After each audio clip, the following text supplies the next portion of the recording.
Makan dan minum sambil duduk, tapi saya pernah disuruh minum sambil berdiri waktu minum air zam-zam, Pak Ustaz. Pas minum air zam-zam berdiri. Mana? Ada dalilnya tak, Pak Ustaz? Ra'ana Rasulullah sallallahu alaihi wasallam yashrabu zam-zam qa'iman. Nabi sallallahu alaihi wasallam minum air zam-zam berdiri. Nah, kata Ustaz Somad minum duduk. Kenapa Nabi Muhammad minum berdiri? Kenapa minum air ini mesti duduk? Karena waktu duduk saringannya telentang, ketika berdiri saringannya telungkup. Minum air zam-zam berdiri tak perlu pakai saringan, karena air zam-zam air yang tersuci di dunia. 2-0 orang yang mengejek Nabi SAW. Ini Nabi kalian ini pelintat-pelintut nih. Suruhnya orang minum duduk, dia sendiri minum berdiri. Kau yang mengejek Nabi Muhammad, nampak jahilmu 2 kali lipat. Kenapa minum berdiri? Nabi minum berdiri karena air zam-zam tak perlu disaring, air yang paling suci di dunia. Waktu saya pergi ceramah ke Kuala Lumpur, ada bapak-bapak punya air penyaring dari Jepang. Made in Japan. Made in China tak laku sama dia. Lalu kemudian datanglah orang Jepang tadi, kata si bapak tadi, hebat air yang disaring pakai ini. Oh hebat Pak. Tunggu sebentar ya. Dia masuk ke kamar, dibawanya air zam-zam. Tolong bandingkan sama ini. Loh kok lebih bersih ini? Ini dari Mekah ya, kata dia. Iya, tahu juga rupanya dia. Walaupun dia tak bersunat, tahu dia mana air itu. Itulah hebatnya. Gimana cara menghadapi suami yang susah bangun untuk sholat subuh, Pak Ustadz? Idealnya, ini yang bertanya nih pasti perempuan. Idealnya, bapak tuh yang membangunkan ibu. Diambilnya air, memercikkan air ke wajah ibu untuk ngajak tahajud. Bangun! Itu kalau nikahnya udah 20 tahun. Tapi kalau yang baru pengantin baru kemarin, wake up my honey, wake up my darling. Mestinya begitu. Tapi nasib ibu apa boleh buat, jangan ibu mengutuk nasib. Bagaimana Pak Ustadz? Dalam hadis pun dikatakan sebaliknya, si istri pun boleh memercikkan air. Cuma hati-hati, takutnya dia preman tengik ditembak. Oleh sebab itu bang, abang sholat lah bang. Aku tak mau sekamar sama babi hutan bang. Bayanglah bang, sekarang umur ini cepat matinya bang. Karena ada lagunya tuh bang, orang kaya mati, orang miskin mati, orang mati, abang pun akan mati. Sembayanglah bang. Nah, insya Allah sembayang dia. Tengoklah tuh bang, ada orang batuk mati, minum kopi mati. Masa ada orang minum kopi mati? Ya kopi Mirna kemarin mati dia bang. Saya ingin mendaftar haji seizin suami saya.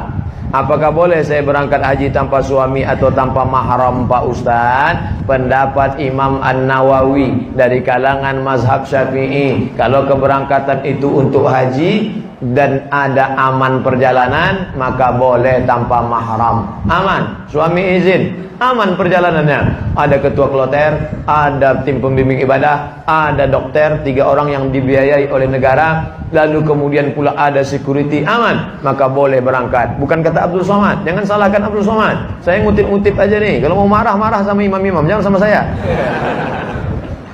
Mohon jelaskan tentang pajak 2,5%. Mana ada pajak 2,5%? 15% pajak. Pajak pendapatan, itu zakat. Apakah boleh dikumpulkan dulu selama setahun, setelah itu baru didistribusikan di kampung halaman? Maka zakat itu siapa yang kena zakat? Yang berpenghasilan 85 gram. Ingat, 85, 85, 85, 85, 85. Jangan keluar dari sini jadi 58. Dalam perjalanan hidup ibu bapak tahun 85, apa yang paling berkesan?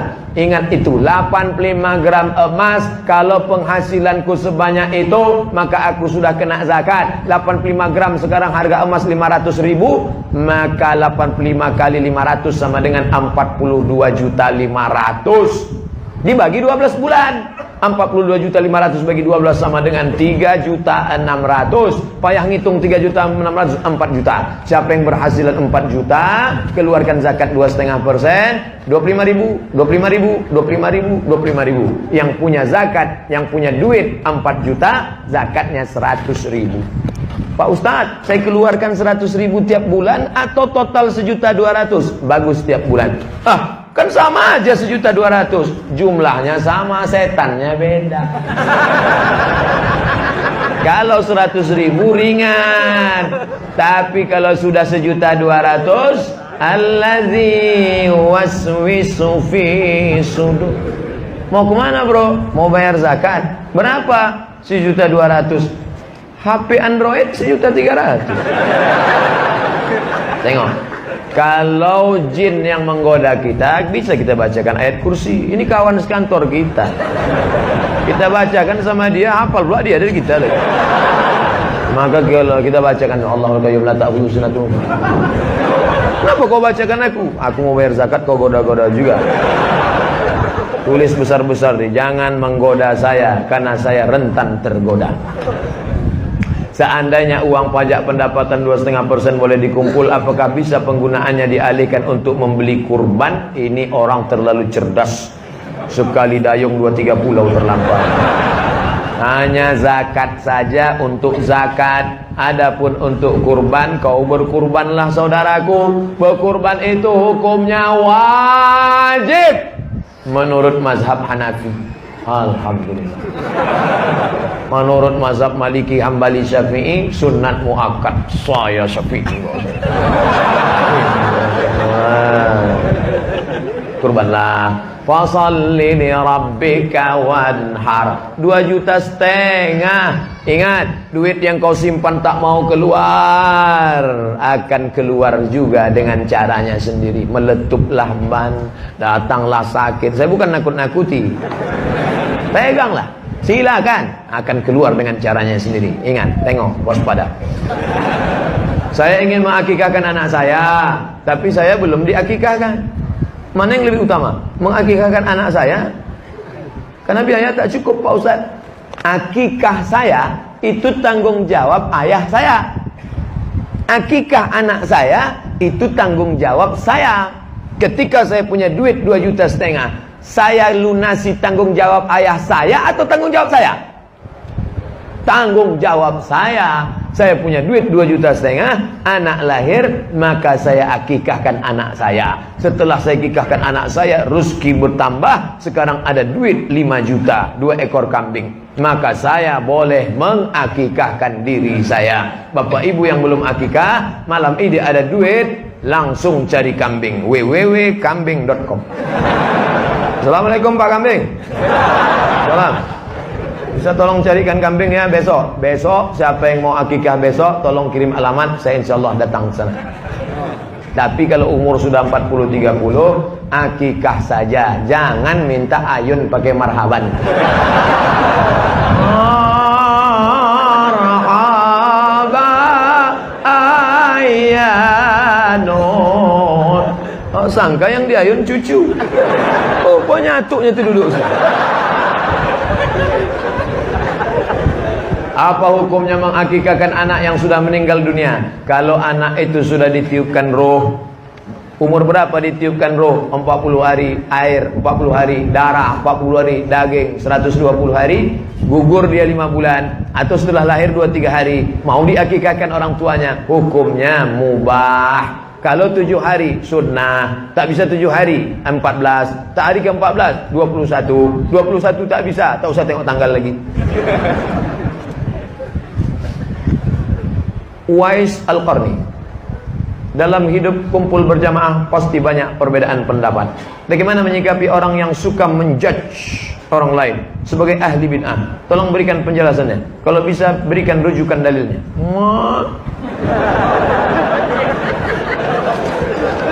Tidak boleh. Ini saya kutip pendapat Ustadz Abdullah Hadrami, saudara kalangan Salafi dari Malang.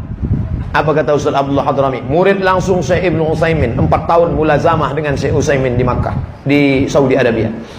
Jangan menuduh saudaramu pelaku bid'ah kalau perbuatan itu tidak disepakati ulama bahwa dia bid'ah. Ketika kau katakan, hei pelaku bid'ah, maka bid'ah sama dengan hei dolalah, dolalah sama dengan hei penghuni neraka. Hati-hati.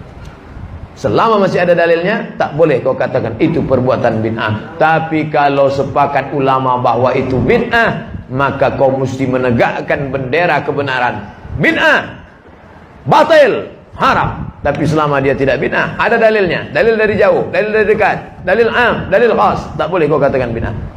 Apakah jodoh juga harus wajib kita selipkan di doa?